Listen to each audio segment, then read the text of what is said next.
Voilà, je rappelle que si vous n'avez pas eu l'opportunité d'être là hier matin, ou ce soir, ou demain, vous pourrez, quand ce sera fait, donc je pense la semaine prochaine, prendre, voir, revoir les vidéos sur le YouTube de l'église ou sur Facebook. Vous aurez un lien, vous pourrez retourner voir ce qu'on a pu partager hier, ce qu'on va voir aujourd'hui. Et Dieu voulant, ce qu'on verra ce soir et demain matin. Donc là, hier, je tiens ma semaine dernière, je ne me pas à l'église. Bon. Hier, nous avons parlé de quoi? Quel était le thème de cette première prédication? La paix. La paix. La paix de Dieu, la paix avec Dieu. C'est quelque chose d'absolument important. Ce matin, on va suivre un petit peu dans cette même idée. On va revenir sur des passages comme on a vu hier avec Jérémie, par exemple, sur lesquels nous allons revenir. Et ce matin, j'aimerais rentrer peut-être un peu plus en détail dans cette paix en parlant de la bienveillance. Mais c'est quoi la bienveillance? C'est un mot beaucoup utilisé pour le moment. C'est un mot beaucoup utilisé pour le moment. Oui, si, j'ai entendu parler de bienveillance. D'accord. Après, peut-être par rapport au travail. Ok. Ça revient souvent, ça. Étymologiquement, c'est veiller de la bonne façon. Veiller de la bonne façon. Alors, veiller sur qui, sur quoi? Voilà. C'est quoi d'autre? Vous devez m'expliquer à moi, un jeune garçon de 5 ans, ce qu'est la bienveillance. Qu'est-ce que vous allez me dire? Le respect de l'autre. Le respect de l'autre. Je veux ton bien. Mais est-ce que le respect de l'autre, c'est la bienveillance? Parce que je peux respecter l'autre sans être d'accord avec ce qu'il me dit. Hein. Mais, il y a de toute manière cette idée de respect. S'il n'y a pas de respect, ça peut être compliqué d'avoir de la bienveillance. Hein. C'est le début. Je veux ton bien. D'accord. Ça veut dire je t'accompagne, je veille sur toi. En fait. Ok. D'accord. Donc du coup, oui. Il y a une notion d'être attentif. Il y a une notion d'être attentif. Et on va même aller plus loin. Il y a une notion de connaissance. Connaissance de la personne. Alors, ça peut être la personne. Tout à l'heure, c'était... alors, redonne-moi l'étymologie que tu as donnée là. Je veille sur ton bien. Voilà, je veille sur ton bien. Donc, on peut veiller sur nos proches, comme on peut veiller sur nos animaux de compagnie, parce qu'on veut aussi le bien. Voilà. Là où je veux en venir, c'est que la définition de la bienveillance, selon le dictionnaire, c'est une disposition favorable envers quelqu'un. C'est ça la bienveillance. Une disposition favorable envers quelqu'un. Et aujourd'hui, ce matin, c'est bien de la bienveillance de Dieu dont j'aimerais parler avec vous ce matin. Et pour cela, on va regarder ensemble un premier passage que vous connaissez bien. C'est Éphésiens chapitre 1, les 14 premiers versets. Éphésiens chapitre 1, versets 1 à 14.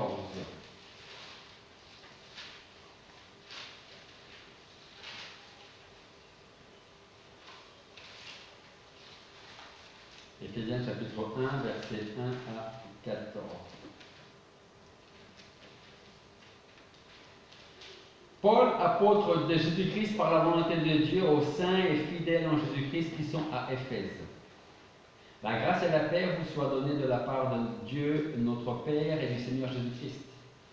Béni soit Dieu, le Père de notre Seigneur Jésus-Christ, qui nous a bénis de toutes sortes de bénédictions spirituelles dans les lieux célestes par Christ, selon qu'il nous a élus en lui avant la fondation du monde, afin que nous soyons saints et irrépréhensibles devant lui par la charité, nous ayant prédestinés à être ses enfants adoptifs par le moyen de Jésus-Christ, d'après le bon plaisir de sa volonté, à la louange de la gloire de sa grâce, qui nous a gratuitement accordée en son bien-aimé, en qui nous avons la rédemption par son sang, la rémission des péchés selon les richesses de sa grâce, qu'il a répandue sur nous abondamment par toutes sortes de sagesse et d'intelligence, nous ayant fait connaître le mystère de sa volonté, selon le dessein bienveillant qu'il avait auparavant résolu en lui-même, et qu'il devait réaliser à l'accomplissement des temps, à savoir de réunir toutes choses en Christ, tant ce qui est dans les cieux que ce qui est sur la terre.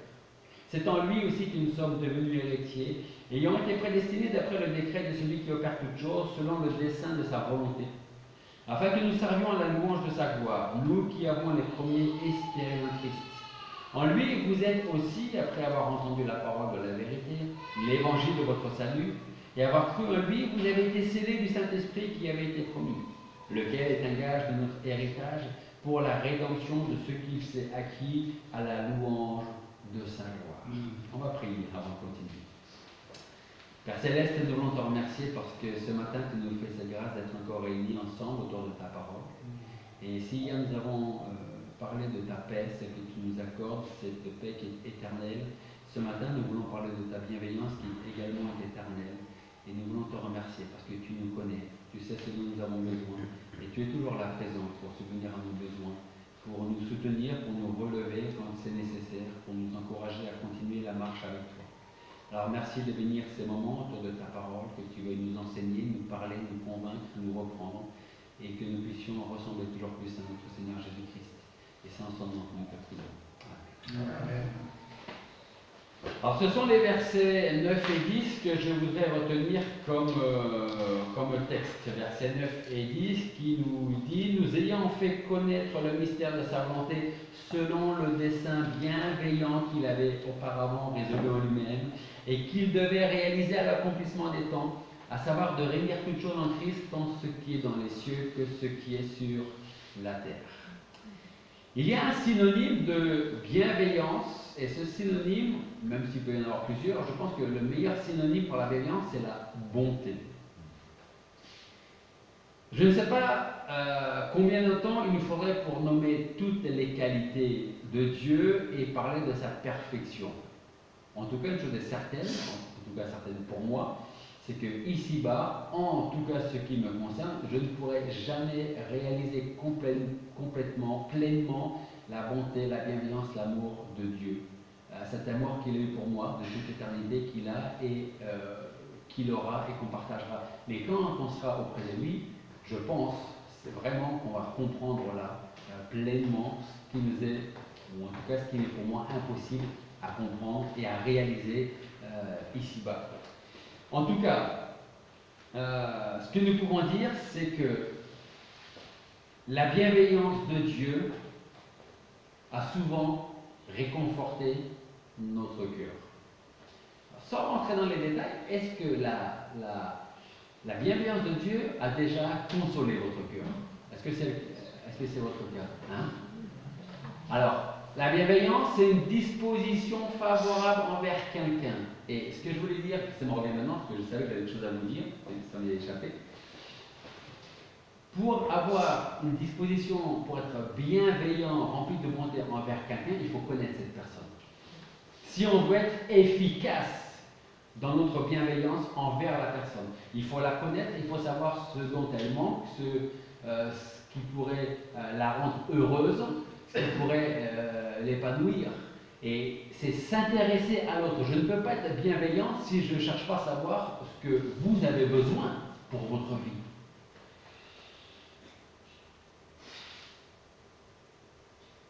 Souvenez-vous donc de cette définition de la bienveillance. C'est une disposition favorable envers quelqu'un. Et combien Dieu a été, est et sera encore favorable envers nous. Et je pense qu'à travers ces plus de 2 ans de Covid que nous avons traversé, on l'a plus ou moins traversé facilement, plus difficilement peut-être, mais j'espère que même pendant cette période, vous avez ressenti la présence, la bonté, la paix de Dieu durant ces moments qui pouvaient être longs, qui pouvaient être compliqués. Jérémie, on en a parlé hier, Jérémie 29:11. Quelqu'un peut me rappeler ce verset qu'on a vu hier, Jérémie 29:11? Alors dites-moi, il y a des dates qui font ça, alors dites-moi. Les projets que j'ai formulés sur vous, les projets de paix et non de malheur, afin de vous donner l'avenir et de l'espérance. Et c'est tout. Et c'est déjà pas mal. Hein? Vous prierez, je vous exaucerai. Voilà. Car je sais, je connais les pensées que je forme pour vous, quels que soient les moments, les circonstances que vous avez, que vous êtes, que vous allez traverser, je sais tout de vous. Rappelez-vous, si on pense à ce verset en Jérémie, pensez au psaume 139, où irai-je loin de ta face? Où je vais aller me cacher? Tu y es. Si je veux, je ne peux pas être invisible. à tes yeux. Donc, Jérémie nous dit plutôt, oui, Jérémie, de la part de Dieu, je sais, je connais les pensées que je forme pour vous. Il est en train de les former. Il n'est pas en train de dire, bon, vu ce qui t'arrive, je vais agir comme ça. Dieu n'agit pas comme ça. Dieu n'est pas prêt pour vous. Dieu ne regarde pas comment on vit et, bon, alors, puisqu'il fait ça, alors je vais faire ça. Par contre, s'il avait fait ça, je l'aurais fait ça. Non, là, Dieu nous dit à travers Jérémie, je sais, je connais les pensées que moi, Dieu, je forme, je prépare pour vous. Pensée de paix et non d'adversité pour vous donner un avenir et une espérance.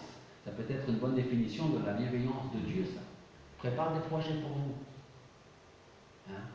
Des projets de paix, pas d'adversité, pour vous donner un avenir et une espérance.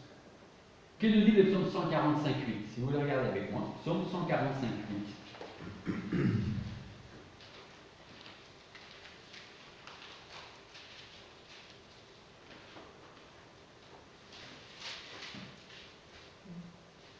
Le psaume 145.8 nous dit: l'Éternel est miséricordieux et compatissant, lent à la colère et grand en bonté. L'Éternel est bon envers tous et ses compassions sont sur toutes ses œuvres. Mais on pourrait lire ce même verset d'une autre façon. L'Éternel fait grâce, il est compatissant, il est lent à la colère, il est rempli de bienveillance. L'Éternel est bon envers tous et ses compassions s'étendent sur toutes ses œuvres. Être bienveillant, c'est agir avec quoi envers quelqu'un? Avec amour, avec douceur, patience.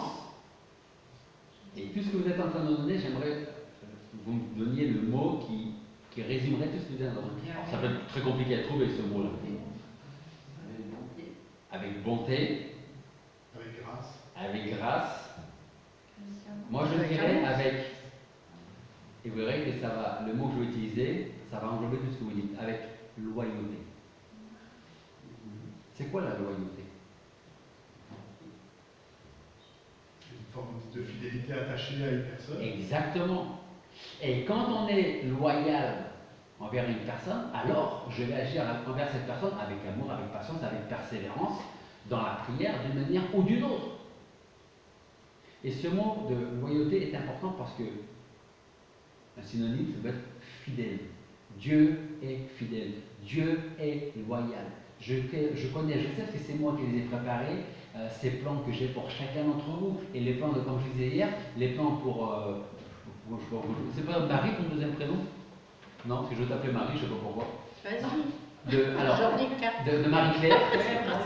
De Marie-Claire. Hein, voilà, de Claire ne seront pas les projets pour ma femme, pour ma fille ou pour n'importe qui d'autre.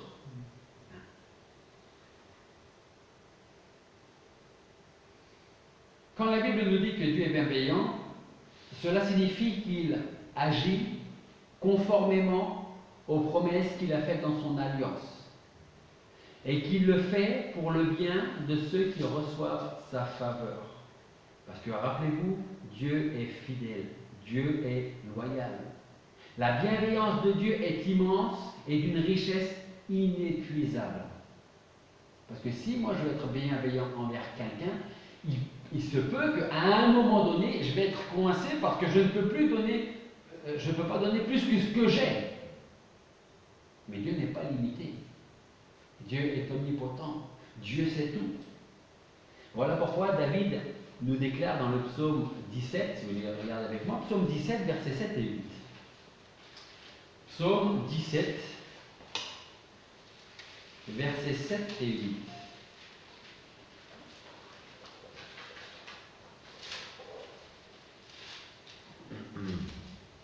Que nous dit David dans ce psaume 17?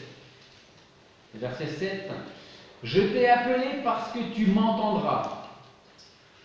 Ô Dieu, incline ton oreille vers moi et entends mes propos.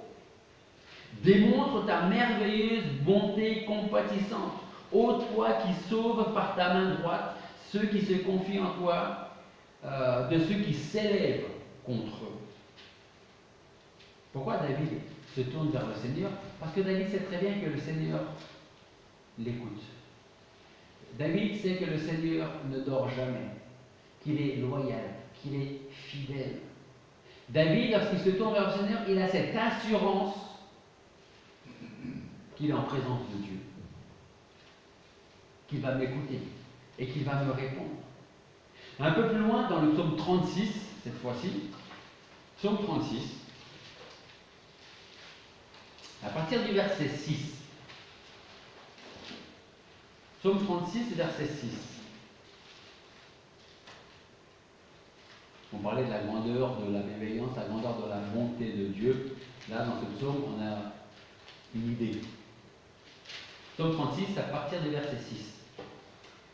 Éternel, ta bonté atteint jusqu'aux cieux, ta fidélité jusqu'aux nues. Ta justice est comme les montagnes de Dieu, tes jugements sont un grand abîme. Éternel, tu conserves les hommes et les bêtes. Ô Dieu, que ta bonté est précieuse. Aussi les fils des hommes se retirent sous l'ombre de tes ailes. Ils sont rassasiés de l'abondance de ta maison et tu les abreuves au fleuve de tes délices. Car la source de la vie est auprès de toi. C'est par ta lumière que nous voyons la lumière. Continue ta faveur à ceux qui te connaissent et ta justice aux hommes droits de cœur. Qui fait confiance? J'imagine la réponse. Qui fait confiance à la bienveillance de Dieu? 2. 3. Alors, vous allez me dire, ta question est complètement stupide, c'est pour ça que je ne lève pas la main. Ça coule de source. Mais pourquoi vous faites confiance à la bienveillance de Dieu? À cause du sacrifice de Christ. Alors, je vais changer ma question. Est-ce que vous faites confiance à la bienveillance de Dieu parce que tout roule bien? Ou est-ce que vous faites confiance à la bienveillance de Dieu parce qu'à un moment ça n'allait pas du tout et vous vous êtes rendu compte que Dieu était présent?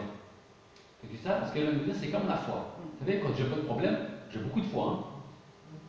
Mais comme je l'ai dit hier, le Seigneur lui-même a dit, si vous aviez de la foi de la taille d'une graine de sénévé de moutarde, vous diriez à cet arbre de se déraciner, d'aller se planter là-bas. Je vous mets tous au défi, et moi compris, si on va se parler de tout à l'heure, peut-être qu'on va passer devant le arbre ou devant l'autre, et on va essayer de déraciner un arbre et de le planter dans l'autre. Je vous mets au défi.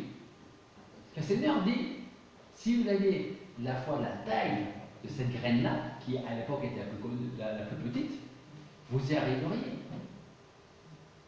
Tout est relatif dans notre esprit. C'est-à-dire, moi j'ai la foi. Mais quand tout va bien, je crois en la bienveillance, en la bonté de Dieu. Parce que tout va bien, je ne manque de rien. Donc je vois la bienveillance de Dieu. Mais quand les moments compliqués, difficiles, qu'on a pu vivre, ou qu'on peut-être qu'on vit, ou que peut-être qu'on vivra demain, est-ce qu'on fera tout autant confiance à la bienveillance de Dieu? Oui. Tant mieux. Oui, mais c'est plus dur. Mais c'est plus dur. Mais C'est on plus- sait qu'il nous soutient dans ces moments. Exactement, exactement. Et même si on avait été comme Job, on y aurait cru aussi. Oui, toujours. Moi, je n'irai pas jusque-là. Hein? Je suis parfois un peu trop sûr de moi, hein, ma femme. Mais là, je ne dirais pas que moi, si j'avais les épreuves de Job, je ferais comme Job. Je n'ai pas envie de le vivre. Et personne n'a envie de le vivre. Mais si on avait dû le vivre aussi, que Dieu nous en garde, si on doit le vivre, aujourd'hui, on voit la bienveillance de Dieu. Si on vit ce que Job a vécu, est-ce que la bienveillance de Dieu aura la même taille dans notre cœur que quand tout va bien? C'est simplement pour dire que Dieu est fidèle. Nous, non. Lui, oui. On n'est pas fidèle parce que c'est pas qu'on n'a pas envie d'être fidèle, c'est simplement parce que nos humeurs changent. Les moments qu'on traverse changent.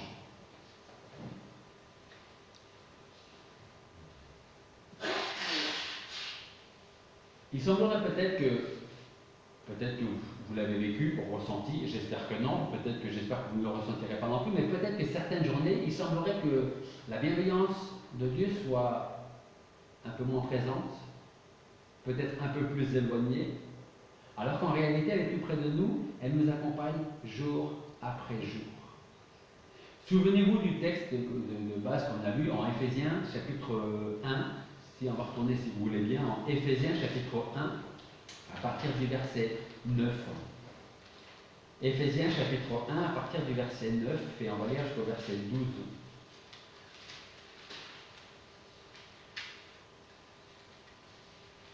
12.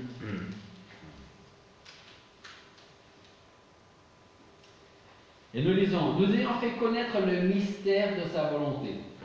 Alors déjà, il y a le mystère de la volonté de Dieu. Des fois, on ne comprend pas toujours la volonté de Dieu pour notre vie, pour la mienne, pour votre vie, mais c'est la volonté de Dieu. Okay? Selon le dessein bienveillant qu'il avait auparavant résolu en lui-même, qu'il devait réaliser à l'accomplissement des temps, à savoir de réunir toutes choses en Christ, tant ce qui est dans les cieux que ce qui est sur la terre. C'est en lui, en Jésus-Christ, que nous sommes devenus héritiers, ayant été prédestinés d'après le décret de celui qui opère toutes choses selon le dessein de sa volonté, afin que nous servions à la louange de sa gloire, nous qui avons les prémices espérées en Christ. Et je voudrais revenir sur un mot, décret. Vous avez tous ce terme-là dans vos livres, parce que j'imagine que vous avez tous une version différente. Tout le monde a le terme décret? Non? Qu'est-ce que tu as à la place de décret? Après le décret de celui qui peut faire toute chose. C'est quel verset? Parce que c'est le verset 11. Je pense que ouais. En lui, nous sommes aussi devenus héritiers, ayant été prédestinés suivant le plan. Le plan. Oui, ok. Le plan ou décret? Moi, j'ai la résolution. Résolution. Ok. Moi, j'aime bien le décret. Pourquoi? Parce que un décret, c'est quoi un décret? Un décret, je suis roi, je décrète. C'est-à-dire que je décrète, je mets en place quelque chose et je veux que cette chose se réalise. Et non seulement je veux qu'elle se réalise, mais elle va se réaliser. Ok? Ça, c'est ça un décret. Un plan, on peut avoir le plan de partir en vacances et puis le plan tombe à l'eau parce que j'ai cassé la voiture. Une résolution. Ok? Résolution, là on est plus dans le domaine politique. Résolution, quand on a eu l'Expo Bible, j'ai expliqué qu'il y a une résolution, la résolution, si je ne me trompe pas, 1580, qui dit que si vous êtes créationniste, vous êtes extrémiste. Okay? C'est la Commission européenne, là-haut. Après, Edouard, c'est si vous êtes. Si vous êtes créationniste, parce que créationniste. dans la résolution 1580, ils appellent ça, si je ne me trompe pas, c'est la Constitution européenne qui a dit qu'il y a des gens, pour ne pas les nommer chrétiens, qui veulent faire entrer dans l'école cette idée de création et non plus d'évolution. Voilà. Et à la fin, en fait, et je disais pour plaisanter, mais c'est quelque part, c'est un peu ce qu'ils veulent dire dans leur décret, là, c'est que si vous ne savez pas de quel bord politique vous êtes, eux ils le disent. Parce que si vous êtes créationniste et que vous voulez implanter la création dans les écoles, vous êtes extrémiste. Donc, ou d'extrême droite ou d'extrême gauche. Voilà. Ça, c'est le décret. Okay? C'est pour ça que la résolution, pardon. C'est pour ça que je préfère le terme décret. Parce que Dieu dit, voilà ce qui va arriver, parce que je l'ai décidé. Je n'ai pas besoin de qui que ce soit pour dire ce que je dois faire, quand je dois le faire, avec qui je dois le faire et comment je dois le faire. C'est moi qui décide, c'est moi qui suis souverain. Je suis le créateur, pas les autres. Alors, vous vous posez peut-être la question de savoir, je m'adresse à vous et je m'adresse à ceux qui vont nous regarder, vous vous posez peut-être la question de savoir si cette bienveillance est aussi pour vous. Eh bien, pour répondre à cette question, je vous poserai moi-même une autre question. Voulez-vous que cette bienveillance soit pour vous? Si la réponse est oui, alors il faut faire quelque chose. Quoi? Croire. Plus que croire. Qu'est-ce qu'il faut faire? L'attendre. Plus que l'attendre. L'accepter. On se rapproche. Obéir.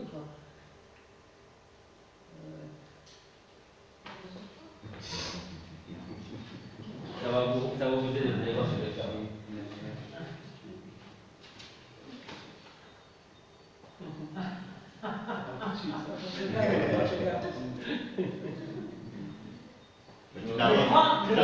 Je le présente à ma fille parce que je sais qu'elle va me l'envoyer. Le si, je te dis, c'est pour toi. Qu'est-ce qu'elle doit faire? Il faut la saisir. Parce que Dieu dit, je suis, il est signé, je suis, ou je veux être, et je suis bienveillant envers toi. À nous de saisir cette bienveillance de Dieu pour nous et de vivre avec cette bienveillance. Il faut la saisir. Est-ce que je peux faire partie, moi? Est-ce que je peux aussi avoir cette bienveillance de Dieu? Mais il te la présente. Saisis-la, prends-la. Qu'elle devienne ta bienveillance de la part de Dieu. La bonté de Dieu est pour tous ceux qui se confient en lui. Alors là encore, vous pourriez peut-être penser, oui, mais si je viens et que Jésus me rejette. Merci, il a répondu. Eh bien, mettez-le à l'épreuve. Et vous verrez bien si, comme le dit Malachie, je n'ouvre pas pour vous les écluses des cieux. Remettez-vous à lui et voyez s'il vous rejette. Évangile de Jean, le Seigneur parle et dit, je ne mettrai point dehors celui qui vient à moi. Parce que le Père me les a donnés. Et tout ce que le Père me donne viendront à moi et je ne rejetterai personne de ce que le Père m'a donné. Vous connaissez bien ces paroles de, entre autres, Luc 5,31 qui nous dit, ce ne sont pas ceux qui se portent bien qui ont besoin de médecins, mais les malades. Je ne suis pas venu appeler à la repentance les justes, mais les pécheurs. Matthieu 9,12 nous dit, ce ne sont pas ceux qui se portent bien qui ont besoin de malades, de médecins, mais les malades. Matthieu 18,11, car le Fils de l'homme est venu sauver ceux qui étaient perdus. Et ça, j'aime ce verset. Pourquoi? Parce que ce verset n'est pas en train de nous dire le Fils de l'homme, donc Jésus, est venu et il attend qu'on veuille bien venir vers lui. Ce verset dit Jésus, le Fils de l'homme, est venu sauver ceux qui étaient perdus. Je n'aime pas avoir cette image en tête d'un sauveur qui attend que le pauvre pécheur daigne dire « Bon allez, j'ai compris ton message, donc je viens ». Quand le Seigneur agit dans les cœurs, il agit différent pour chacun d'entre nous. Rappelez-vous, le jour, si c'est pas trop loin, on a notre aîné là-bas, ça fait 73 ans qu'elle est au Seigneur. Comment avez-vous réagi au premier rappel de l'évangile que vous avez entendu? Est-ce qu'elle dit, je comprends, je viens, je suis sauvé, tant mieux! Mais en règle générale, on réfléchit, on se pose des questions, on a des doutes, on va y avoir des certitudes, et le Seigneur continue de travailler. Le Seigneur n'attend pas, le Seigneur travaille. Jusqu'au moment où il change notre cœur de pierre en cœur de chair pour que nous puissions croire et dire « Je crois ». Maintenant, je crois.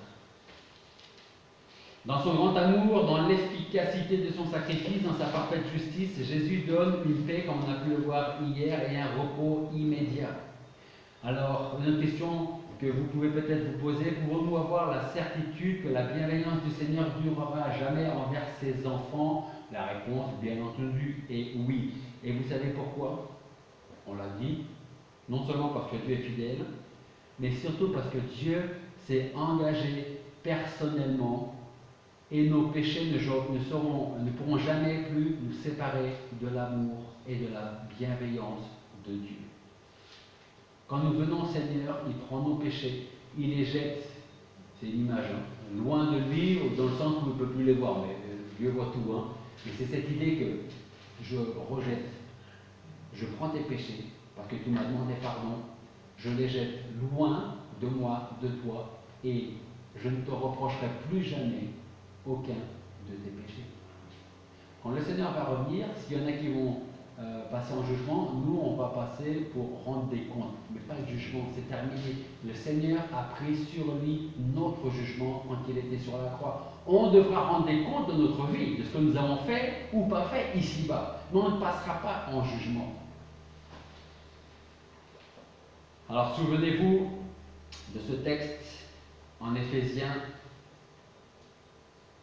il nous a élus en lui avant la fondation du monde, d'après le bon plaisir de sa volonté, à la louange de la gloire de sa grâce, qu'il nous a gratuitement accordé en son bien-aimé, selon le dessein bienveillant qu'il avait auparavant résolu en lui-même. Sans oublier ces autres paroles de Jérémie. C'est Jérémie 32, à partir du verset 39, qui nous dit, Jérémie 32, 39, « Je leur donnerai un même cœur et un même chemin afin qu'ils me craignent toujours, pour leur bien et pour celui de leurs enfants après eux. Et je traiterai avec eux une alliance éternelle. Je ne me retirerai plus d'eux, je leur ferai du bien. Et je mettrai ma crainte dans leur cœur afin qu'ils ne se détournent pas de moi. Et je me réjouirai en leur faisant du bien. Et je les planterai véritablement dans ce pays de tout mon cœur et de toute mon âme. » Vous voyez l'engagement de Dieu là envers nous? De tout mon cœur et toute mon âme. La référence? C'est Jérémie chapitre 32, versets 39 et 41. Michée 7, 18, si vous prenez des notes. Michée 7, 18.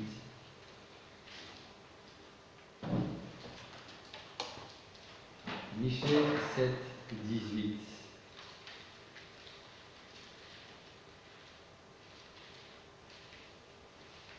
Il y a de très bonnes questions dans ce passage. Nous disons, qui est le Dieu semblable à toi, qui pardonne l'iniquité et qui passe par-dessus le péché du reste de son héritage? Il ne garde pas à toujours sa colère, car il se plaît à faire miséricorde. C'est quoi la bienveillance de Dieu? Rappelez-moi. Une disposition quoi? Favorable envers quelqu'un.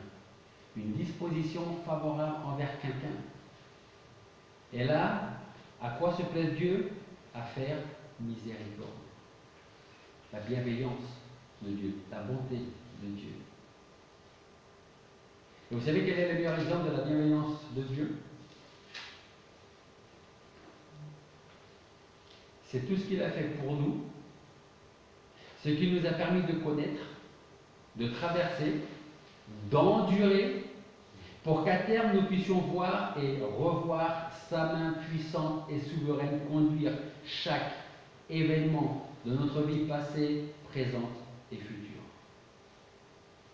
Si vous êtes là aujourd'hui, ce n'est pas par hasard. Si vous êtes au Seigneur aujourd'hui, ce n'est pas par hasard.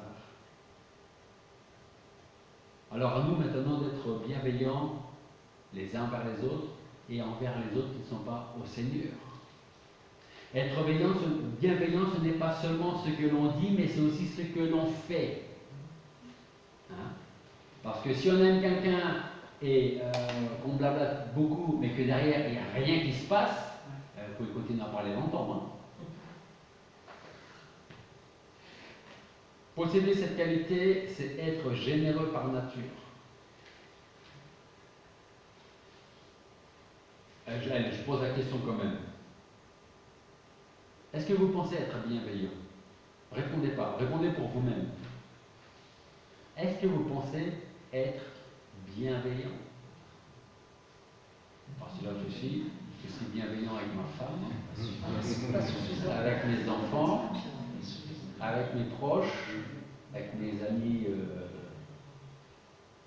Ouais, je suis quelqu'un de bienveillant quand même. Hein. Mais les autres, est-ce qu'on est bienveillant envers les autres? Est-ce que vous vous êtes promené un jour dans les rues, que vous avez regardé une personne, un groupe de personnes, des passants qui passent, là, des gens qui passent, est-ce que vous vous êtes dit où est-ce que ces gens vont passer l'éternité? Vous êtes déjà posé cette question? Hein? Ça aussi c'est un début de bienveillance envers ceux qu'on ne connaît pas. C'est plus facile d'être bienveillant avec nos proches, notre famille, qu'avec les autres.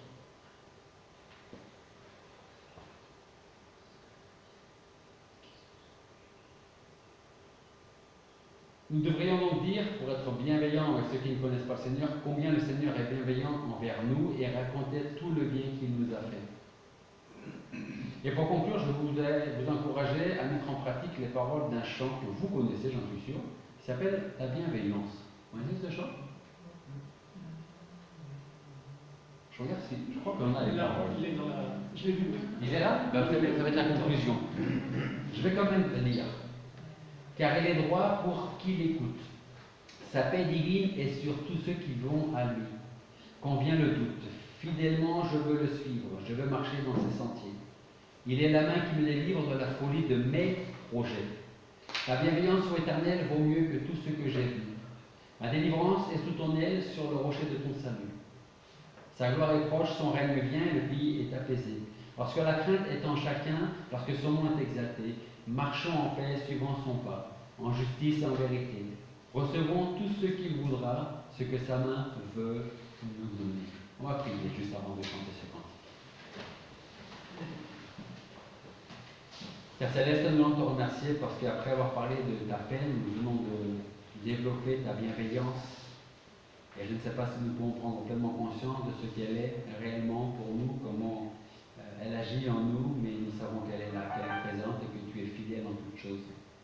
Alors Seigneur, nous voulons te remercier pour cette bonté que tu as eue et que tu auras encore demain envers chacun de tes enfants, envers nous. Seigneur, aide-nous à être à notre tour bienveillants avec nos proches, mais aussi avec ceux qui ne te connaissent pas encore et que nous voulons voir venir au Seigneur Jésus-Christ.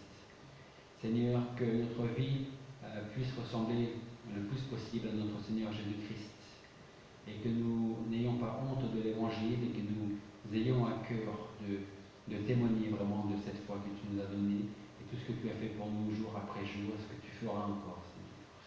Merci de bénir chaque personne ici présente et je te remercie de nous garder pendant le reste de cette journée. Et sans ton nom, nous te prions. Amen. Amen.